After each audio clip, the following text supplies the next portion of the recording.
आज के वीडियो में हम बात करेंगे संविधान के आर्टिकल 171 के बारे में, जिसकी की हेडिंग है कंपोजिशन ऑफ लेजिस्लेटिव काउंसिल यानी विधान परिषद की संरचना।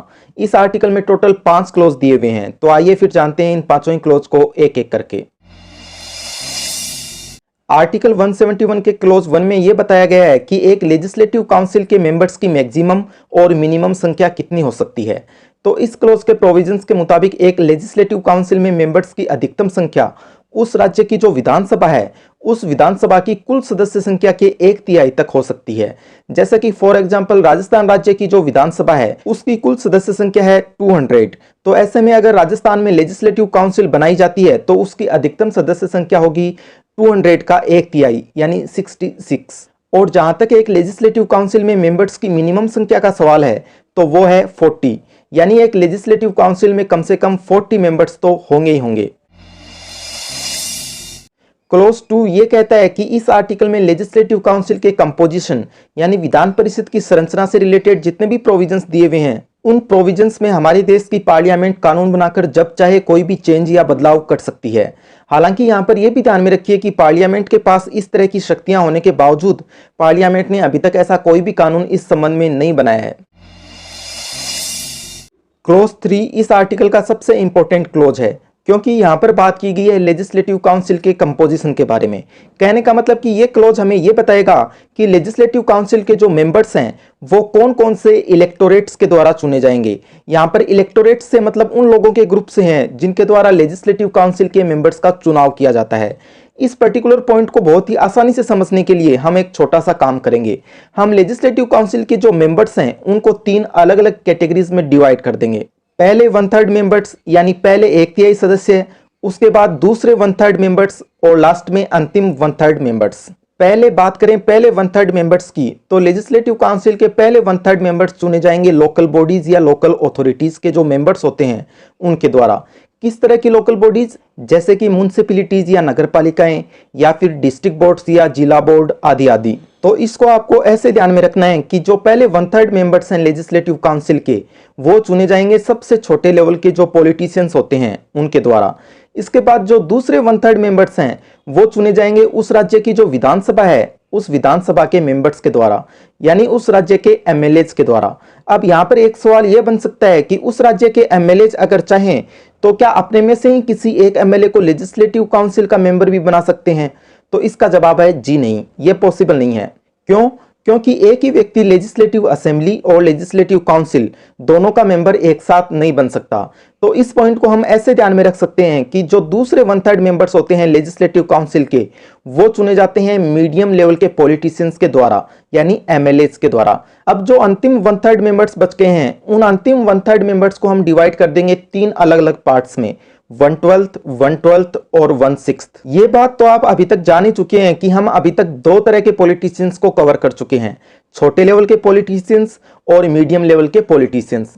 तो अब इन 2 तरह के पॉलिटिशियंस को कवर करने के बाद में बारी आ जाएगी पब्लिक की। कहने का मतलब कि अब जो पब्लिक है वो ही इन लेजिस्लेटिव काउंसिल के मेंबर्स का चुनाव करेगी। अब जब पब्लिक को यह अधिकार दिया जा रहा है तो जाहिर सी बात है पब्लिक में तो सबसे पहले नंबर आएगा उन लोगों का जो कि सबसे ज्यादा पढ़े लिखे हैं। इसीलिए जो पहले 1/12 मेंबर्स हैं वो चुने जाएंगे इस तरह के ग्रेजुएट्स यानी स्नातकों के द्वारा, जिनको कि इंडिया की किसी यूनिवर्सिटी से ग्रेजुएशन किए हुए 3 साल से भी ज्यादा का समय हो चुका है और साथ ही साथ जो उस संबंधित राज्य के रेजिडेंट यानी निवासी भी हों। तो इस तरह से इन दोनों कंडीशंस को फुलफिल करने वाले ग्रेजुएट्स ही चुनेंगे पहले 1/12 मेंबर्स को। इसके बाद जो अगले 1/12 मेंबर्स हैं लेजिस्लेटिव काउंसिल के वह भी चुने जाएंगे पब्लिक के द्वारा ही। कहने का मतलब कि ये 1/12 मेंबर्स चुने जाएंगे इस तरह के टीचर्स के द्वारा जो कम से कम पिछले 3 साल से उस राज्य की सेकेंडरी स्कूल या सेकेंडरी स्कूल से भी हायर एजुकेशन वाली एजुकेशनल इंस्टीट्यूशंस जो हैं उनमें टीचिंग का काम कर रहे हैं। तो इस तरह से आप आसानी से देख सकते हैं कि पिछले 1/12 मेंबर्स और ये 1/12 मेंबर्स ये दोनों ही तरह के मेंबर्स चुने गए हैं पब्लिक के द्वारा। इसी के साथ एक लेजिस्लेटिव काउंसिल में जितने भी मेंबर्स का चुनाव किया जाता है यानी जितने भी इलेक्टेड मेंबर्स होते हैं उनकी कहानी हो गई है कंप्लीट। कहने का मतलब कि बाकी बचे हुए जितने भी मेंबर्स हैं उनका इलेक्शन नहीं होगा, बल्कि वह तो सीधे नॉमिनेट यानी नामित या नाम निर्देशित ही किए जाएंगे।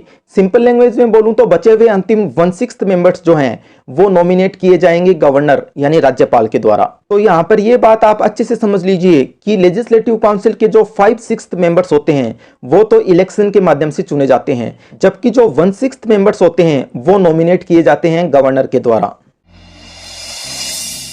इसके बाद जो क्लोज 4 है वो इस बारे में बात करता है कि लेजिस्लेटिव काउंसिल के इन मेंबर्स का चुनाव कौन से सिस्टम या कौन सी पद्धति के द्वारा किया जाएगा। तो यहां पर सबसे पहले तो आप ये बात गौर कीजिए कि यहां पर बात हो रही है इलेक्शन यानी चुनावों की। तो इस वजह से ये जो अंतिम 1/6 मेंबर्स हैं इनको तो आप एक बार अलग ही रख दीजिए, क्योंकि इनका तो चुनाव होता ही नहीं है, बल्कि ये तो सीधे नॉमिनेट ही किए जाते हैं। तो इस तरह से इन 1/6 मेंबर्स के अलावा बाकी जितने भी मेंबर्स बच गए इन सारे के सारे मेंबर्स का चुनाव किया जाएगा system of proportional representation by means of single transferable vote, यानी आनुपातिक प्रतिनिधित्व पद्धति के अनुसार एकल संक्रमणीय मत के द्वारा। यहाँ पर एक और जो बात ध्यान रखने लायक है वो ये है कि ये जो 4 अलग अलग इलेक्टोरेट्स के द्वारा लेजिस्लेटिव काउंसिल के मेंबर्स का चुनाव किया जाता है, इनमें से अगर एमएलएज वाले पॉइंट को छोड़ दिया जाए तो बाकी जो तीनों पॉइंट्स बच गए उन तीनों ही पॉइंट्स के पर्पस के लिए हमारे देश की पार्लियामेंट जो है वो कानून बनाकर टेरिटोरियल कॉन्स्टिट्यूएंसीज का निर्धारण कर सकती है। किस लिए? ताकि उन टेरिटोरियल कॉन्स्टिट्यूएंसीज से लेजिस्लेटिव काउंसिल के मेंबर्स का चुनाव किया जा सके, इसलिए। इसके बाद इस आर्टिकल का जो अंतिम और 5th क्लोज है वो ये कहता है कि राज्यपाल द्वारा जो ये 1/6 मेंबर्स नॉमिनेट या नामित किए जाते हैं लेजिस्लेटिव काउंसिल में वो इस तरह के लोग होंगे जिन्हें कि किसी तरह का कोई स्पेशल नॉलेज या प्रैक्टिकल एक्सपीरियंस यानी विशेष ज्ञान या व्यवहारिक अनुभव हो इन 5 तरह की फील्ड्स में: literature, science, art, social service and cooperative movement. तो इस तरह से इन 5 फील्ड से रिलेटेड लोगों को ही नॉमिनेट किया जा सकेगा लेजिस्लेटिव काउंसिल में।